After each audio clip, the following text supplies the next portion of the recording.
Saudi আরবে আজকে ঈদের দিন তো দেখেন তারা কত আনন্দ করে, কত ফুর্তি করে রাহেরে। এরকম আমাদের দেশের কথা মনে পড়ে যায়। এরকম আমরা দেশে থাকতে কত ঘনাসি, কত দুষ্টাইম করছি।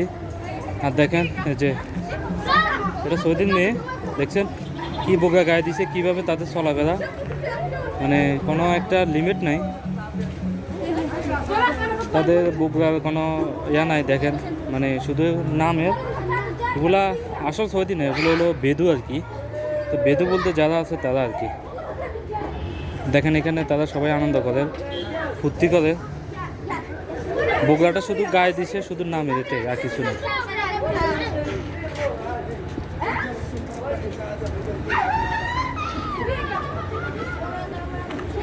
তো তারা অনেক সন্ন্যাসী করতেছে, ঘুরে ফেরার লন না, শুধু এই জায়গা দিয়ে আছে তারা।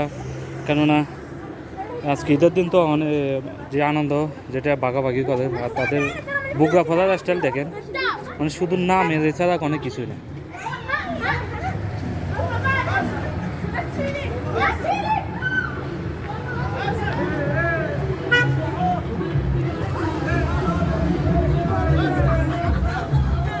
স্পিকারে, গাড়িতে, সব জায়গায়, রাস্তাঘাটে, মানে প্রতিটা জায়গার মধ্যে তারা আনন্দ ফুর্তি করে। তাদের যে একটা আনন্দ আজকে ঈদের দিন সৌদি আরবে, তো সে আনন্দ ভাগাভাগি করে তারা।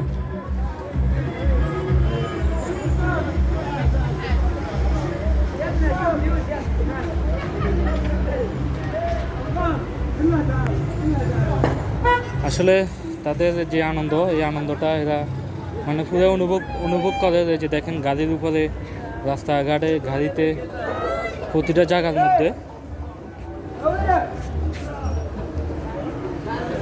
আমাদের দেশে এরকম ঈদের দিন যে আমাদের ফ্যামিলির মা, বাপ, ভাই, বোন সবাই এরকম রাস্তাঘাটে বাইরে যায় তারা আনন্দ ফুর্তি করার জন্য।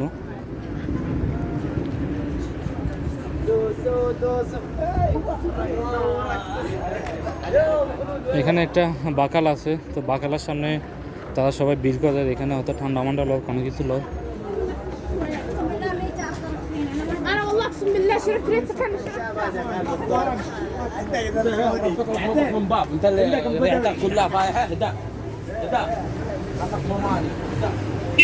আজকে যে একটা ঈদের সময়, এই সময়টা তারা অনুভব করে, মানে সবাই সাথে মিলামিশা করে আনন্দের সাথে তারা আনন্দটা ভাগাভাগি করে। দোকানপাট অনেক কিছুই বন্ধ, শুধু তারা শুধু আনন্দ আছে, আনন্দ ভিতরে আছে। কেননা তাদের আজকে একটা খুশির দিন, ঈদের দিন। আর আমাদের মতন প্রবাসী যারা আছে তাদের জন্য একটা মানে কিসের আনন্দ, শুধু নামাজ পড়ে আইলাম আর একটু সেমাই খেলাম, বাস। এরপরে এখন আমাদের সুখ যেটা আছে সেটা হলো কম্বলের নিচে বালিশ, বাস। খেতার বালিশ, কম্বল, বাস, এটার নিচে যা এখন আমাদেরকে ঘুমাইতে হবে, এছাড়া কোনো কিছুই নেই।